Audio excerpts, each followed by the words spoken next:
भगवती ने देने के लिए, इस कृपा को देने के लिए माध्यम किसको बना दिया है मैया ने? तो इस कृपा को देने के लिए माध्यम बनाया है हमारे रमेश निगम जी को, उनकी धर्म पत्नी श्रद्धा जी को। क्या नाम है, क्या जोड़ी है श्रद्धा। श्रद्धा तो कहा गया है कि बंदे भवानी शंकरो श्रद्धा विश्वास रूपियो। तो माँ भगवती ने अपने ही स्वरूपा को माध्यम बना दिया है। और सूरत के रहने वाले श्याम सुंदर मौर्य जी और उनकी धर्म पत्नी को माँ भगवती ने माध्यम बना करके हम सभी के ऊपर कृपा करती है, करुणा की बरसात करती है। अरे नहीं तो जिसकी महिमा का गान स्वतः ब्रह्मा विष्णु महेश जैसे देवता करते हैं, तो हम लोगों की बात ही क्या है? क्यों ब्रह्मा विष्णु महेश उनकी वंदना करते हैं? क्योंकि वह जगत माता है, जगत जननी है। और भैया एक बड़ी सुंदर बात है कि माँ भगवती जिस पर कृपा करना चाहती है, माँ भगवती जिस पर कृपा करना चाहती है, तो एक मूर्ख व्यक्ति को भी कली कालिदास बना देती है। ऐसी माँ भगवती जगदम्बा की महिमा का ध्यान करने का अवसर हम सभी को मिला है। तो निश्चित समझिए कि यह किसकी कृपा है, इसलिए हम सभी के ऊपर उन्होंने कृपा किया है। अरे विचार कीजिए कि धूल का एक कण जब हवाएं चलती है ना, तो उन हवा के झकोरे के साथ छोटे छोटे कण उठते हैं, ऊपर उठ जाते हैं। परंतु क्या वे कभी पृथ्वी की लंबाई चौड़ाई को, पृथ्वी की विशालता को जान पाते हैं? नहीं जान पाते। उसी तरह से पानी की एक बूंद नदी के धार के साथ बह करके सागर में तो मिल जाती है, परंतु वह सागर की गहराई को कभी नहीं जान पाती।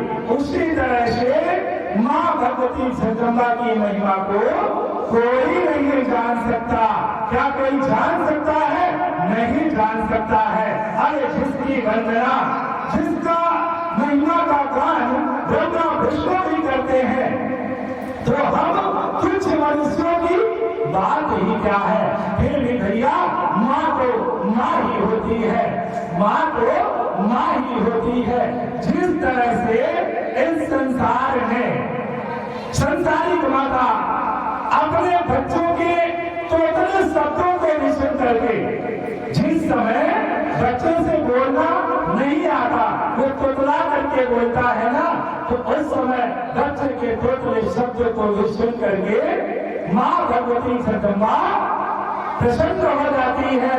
माँ प्रसन्न हो जाती है, माँ के हृदय में ममता का भाव सागर उमड़ने लगता है।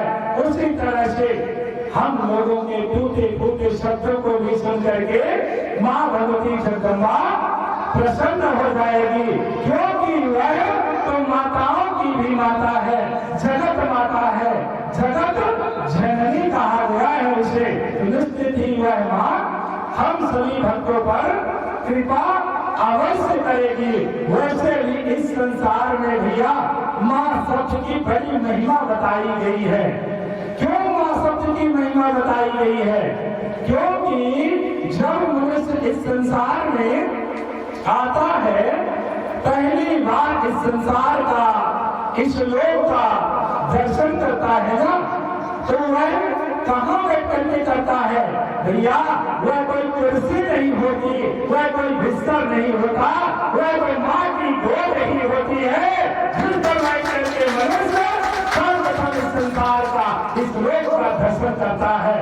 इसीलिए तो हमारे महापुरुषों ने माँ को आदि गुरु कह दिया।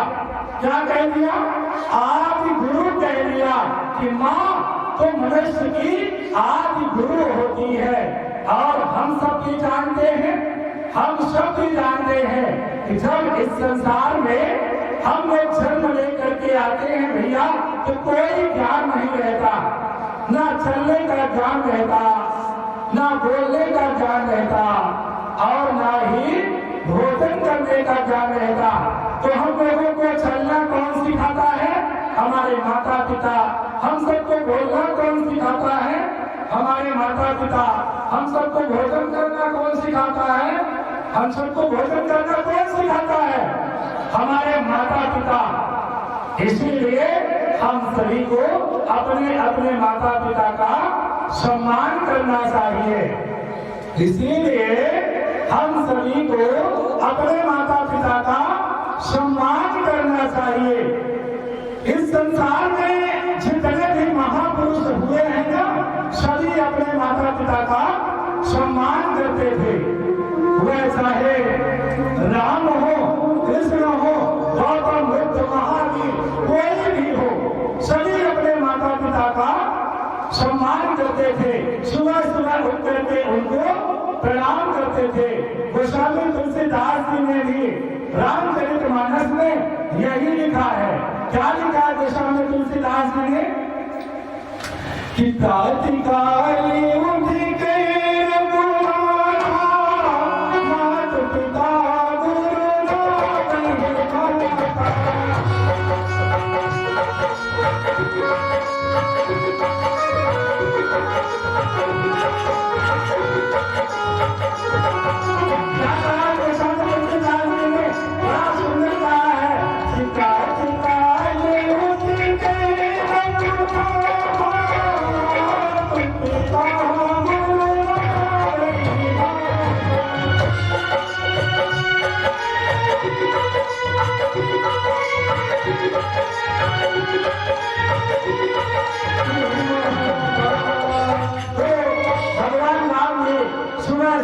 करके अपने माता पिता का शरण वंदन करते थे।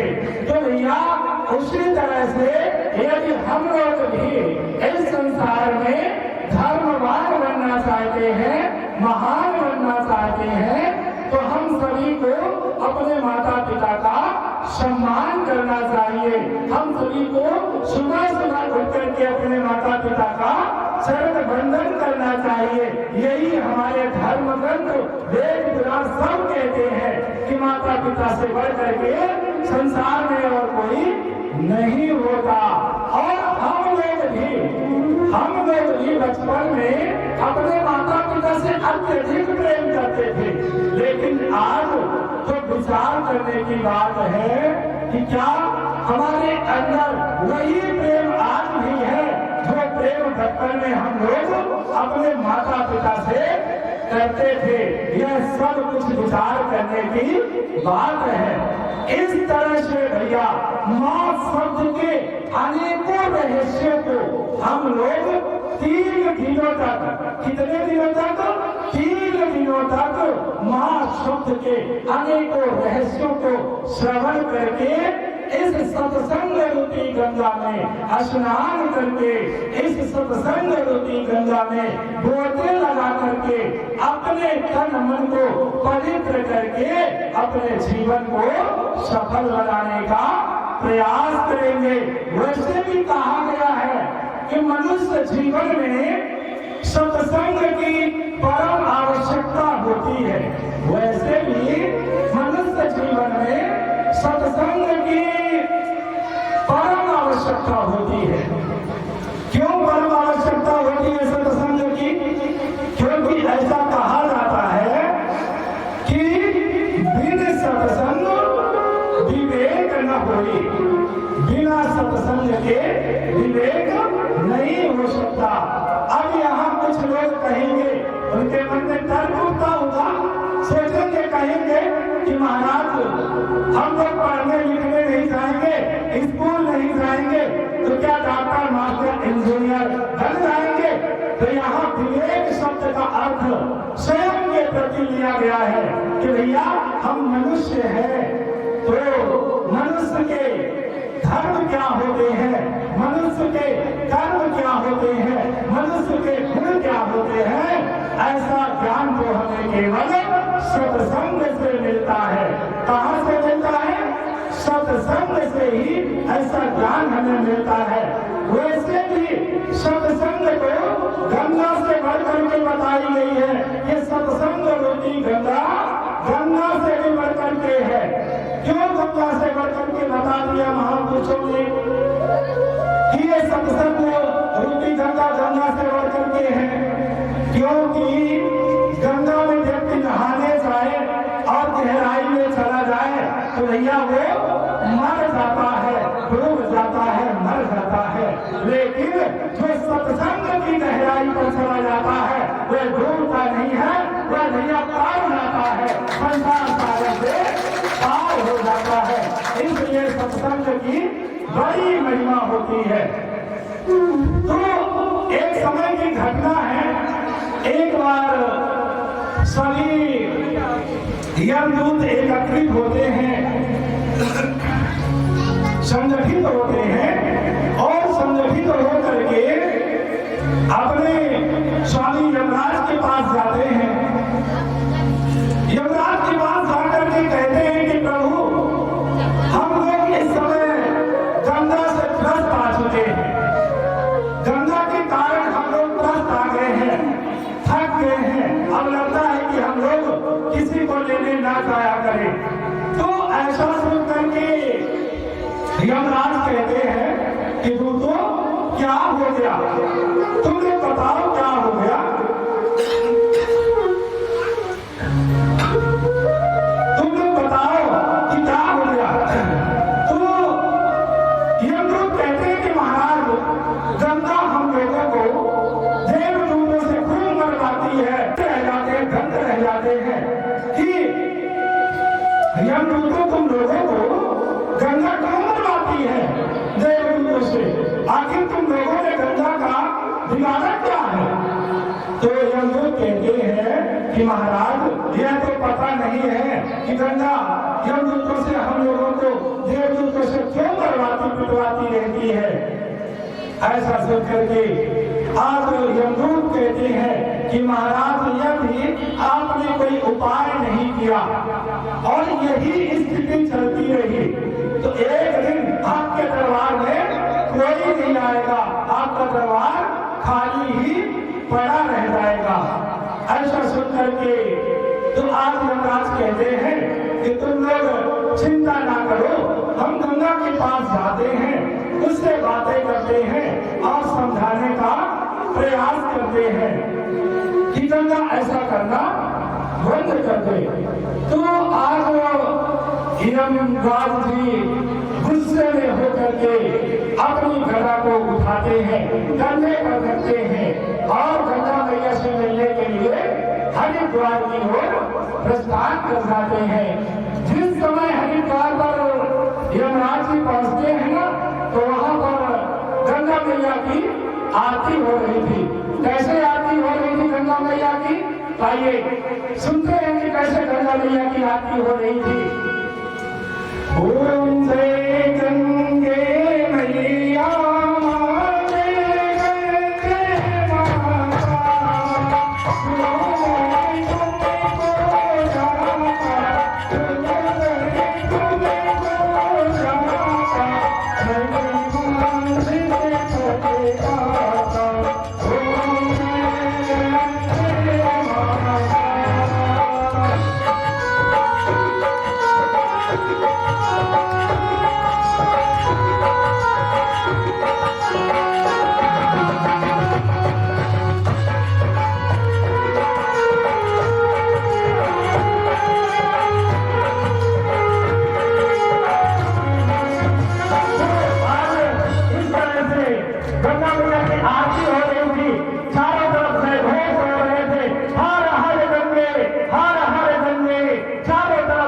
सुनाई दे रहे थे।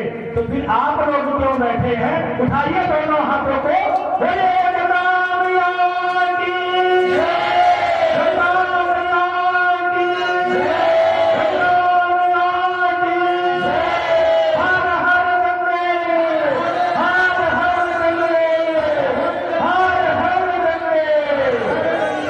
भैया ऐसा देख करके यमराज दंग रह जाते हैं, चकित हो जाते हैं और विचार करते हैं कि अरे गंगा का इतना बड़ा सम्मान होता है, चारों तरफ उनके नारे लगाए जा रहे हैं, जयकारे लगाए जा रहे हैं। ऐसा सुन करके तो आज यमराज चकित हो जाते हैं, धन्य रह जाते हैं, विचार करने लगते हैं कि अभी थोड़ी देर बाद आरती समाप्त होती है और सभी अपने अपने घर के लिए चले जाते हैं। यमराज वहीं पर खड़े रहते हैं कि कुछ देर बाद गंगा मैया विचार करती है कि ये कौन है जो यहाँ पर खड़े हैं, क्या ये मुझसे बातें करना चाहते हैं? ऐसा विचार करके आज गंगा मैया प्रकट हो जाती है और यमराज से कहती है कि भैया तुम कौन हो, क्यों खड़े हो यहाँ? ऐसा सुन करके तो भैया यमराज तो आग बबूला हो जाते हैं, बड़ा क्रोधित हो जाते हैं और कहते हैं कि अरे गंगा, तू ऐसी बातें कर रही है जैसे तुम कुछ जानते ना हो, तुम्हें कुछ पता ही ना हो। हमारे दूतों को तुम देवदूतों से क्यों करवाती हो, क्यों पिटवाती रहती हो? ऐसा सुन करके तो गंगा मैया चुपचाप खड़ी रहती है, बड़ी विनम्रता के साथ बातें करती है। फिर भी यमराज तो आग बढ़ते चले जाते हैं और कहते हैं गंगा मैया से कि गंगा, तेरी तो तारने की आदत पड़ गई है। क्या कहते हैं कि तेरी तो तारने की आदत पड़ गई है, तू पापियों का भी उद्धार करने लगी है। गंगा, तू बहुत अहंकारी हो गई है, तेरा घमंड बहुत दिन तक चलने वाला नहीं है। अरे गंगा, तू विचार कर ले, तू बैठती कहाँ है, तेरा निवास कहाँ है, तू रहती कहाँ है, इस पर विचार कर ले। और आज यमराज कहते हैं कि एक नंद शीश पे बैठ के गंगा, तू नाह के गंगा मचावती हो। अरे गंगा, तू एक नंद धरंग व्यक्ति के सिर पर बैठ करके बिना मतलब का व्यर्थ में गंगा मचा रही हो, विवाद कर रही हो, ऐसा करना बंद कर दीजिए। तो आज ऐसा सुन करके गंगा मैया कहती है कि भैया इसमें हमारा दोष क्या है, इसमें हमारा दोष क्या है, हम क्या करें? हमें इसी के लिए तो इस संसार में लाया गया है, प्राणियों का उद्धार करने के लिए ही यहाँ पर मुझे लाया गया है। और भैया रही बात लोगों को तारने के, उद्धार करने की, भगवान शंकर के शीश पर स्थान मिलने की, तो भैया हम समस्त लोगों के, प्राणियों का, संसार के प्राणियों का उद्धार करते हैं, इसलिए हमें भगवान शंकर के सिर पर स्थान मिला है। कहाँ मिला है? भगवान शंकर के शीश पर स्थान मिला है। तो भैया ये तो हमारा कर्म है। हाँ, यदि आपको दिक्कत हो रही हो, परेशानी हो रही हो, तो आप कोई ऐसा उपाय कर दें कि लोग हमारे पास तक पहुंच ही ना पाए। तो जब पहुंच ही ना पाएंगे तो हम उनका उद्धार नहीं कर पाएंगे। लेकिन भैया जो आएगा उसका उद्धार तो हम अवश्य करेंगे। तो ऐसा सुन करके माता पार्वती भी इसी बात को सुन रही थी।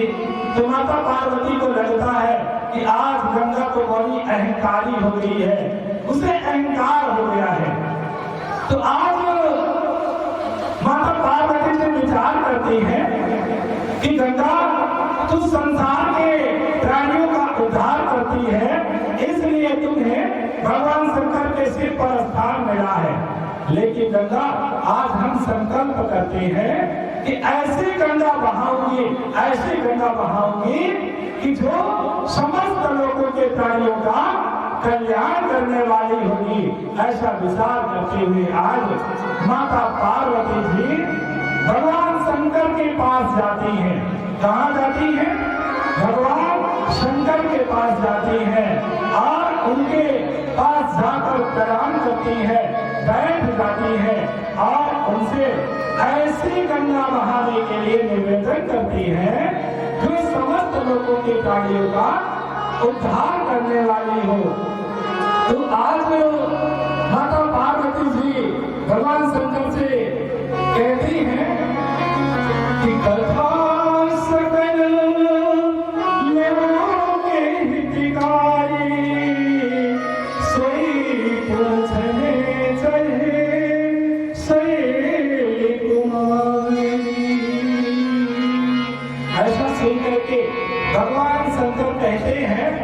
देवी तुम लोगों की आदत बड़ी खराब होती है। अरे तुम समस्त लोगों का ठेका ले रखी हो क्या? अरे तुम अपने लिए बात करो तो हम बताएं, कुछ बताएं तुम्हें, लेकिन तुम तो सारे संसार की बात कर रही हो, समस्त लोगों की बात कर रही हो। तो ऐसा सुन करके माता पार्वती जी बड़ा सुंदर कहती हैं कि प्रभु यदि आप, क्या कहती हैं कि प्रभु यदि आप हमारे धर्मनाथ होते तो हम अपने लिए बात करते, लेकिन आप तो विश्व के नाथ हैं। और इस बात को गोस्वामी तुलसीदास जी ने भी प्रमाणित कर दिया है। क्या कहा गोस्वामी तुलसीदास जी ने? गोस्वामी तुलसीदास जी लिखते हैं कि विश्वनाथ मुनाथ पुरारी त्रिभुवन महिमा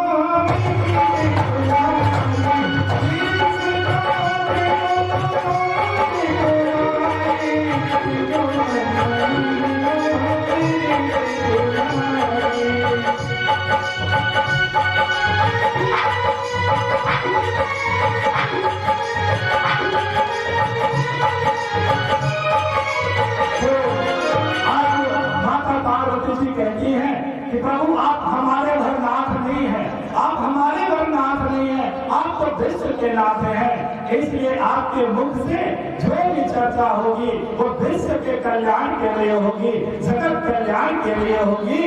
तो आज भगवान शंकर ऐसा सुन करके माता पार्वती जी का धन्यवाद करते हैं और कहते हैं कि धन्य धन्य गिरिराज कुमारी तुम समान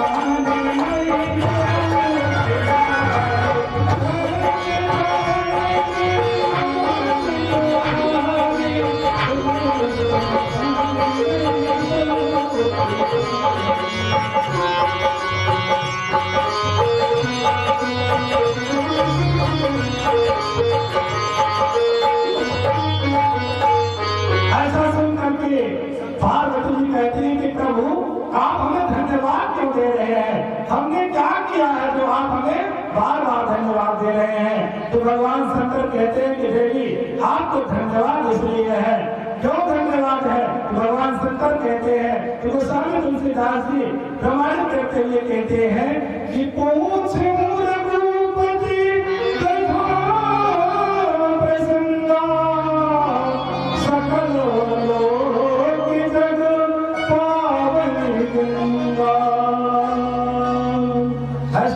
माता पार्वती जी कहती है कि प्रभु एक गंगा तो आपके जटाओं से पहले से ही बह रही है, तो फिर सत्संग रूपी गंगा में अंतर क्या है? तो भगवान शंकर कहते हैं कि देवी जो गंगा की गहराई में जाता है नहाने के लिए वो डूब जाता है, लेकिन जो सत्संग रूपी गंगा में गहराई पर जाता है वह डूबता नहीं है, वह तर जाता है। तो सत्संग में जाने से व्यक्ति तर जाता है, इसलिए सत्संग रूपी गंगा से बढ़ करके मानी गई है। वैसे भी यह सत्संग तो उस माँ का सत्संग है जो माताओं की भी माता है, जो जगत की जननी है। तो हम लोग 3 दिनों तक इस तरह से माँ भगवती जगदम्बा की अनेकों कथाओं को श्रवण करके अपने जीवन को धन्य बनाने का प्रयास करेंगे, अपने जीवन को सफल बनाने का प्रयास करेंगे। आज यह 3 दिवसीय कथा का प्रथम दिवस है और प्रथम दिवस में माँ की महिमा बताई जाती है, देवी महत्व बताया जाता है। तो आज देवी महत्व पर चर्चा हुई, हम सभी ने श्रवण किया और समय को दे और कल से ठीक से समय 5 बजे से ही सत्संग प्रारंभ हो जाएगा। तो आइए हम लोग एक जयघोष के साथ माँ भगवती जगदम्बा की आरती करने की तैयारी करते हैं।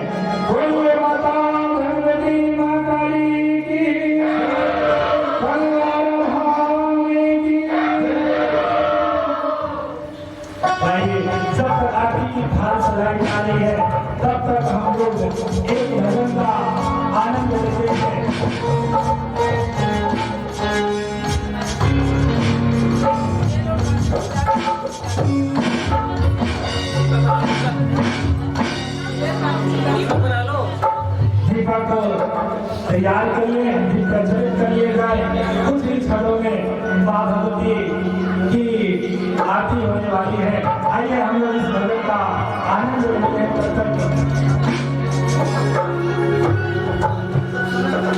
तो कहना चाहते हैं माँ से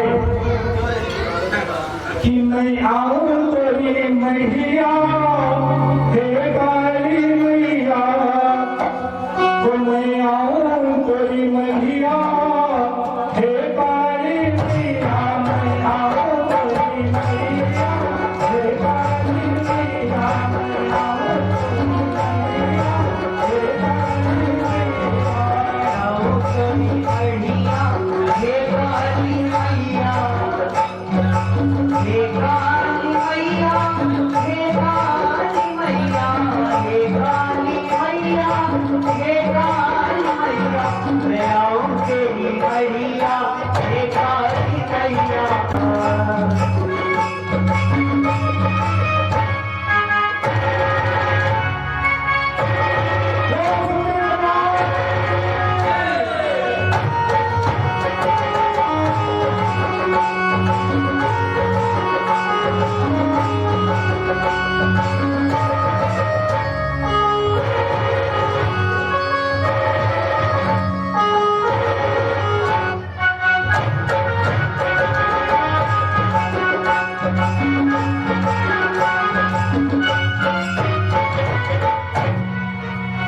आइए हम लोग बड़ी भाव के साथ माँ भगवती माँ काली का साधु का मान करते हैं और इसके बाद आरती की ओर बढ़ते हैं। ताई सभी साथ में माँ भगवती माँ काली का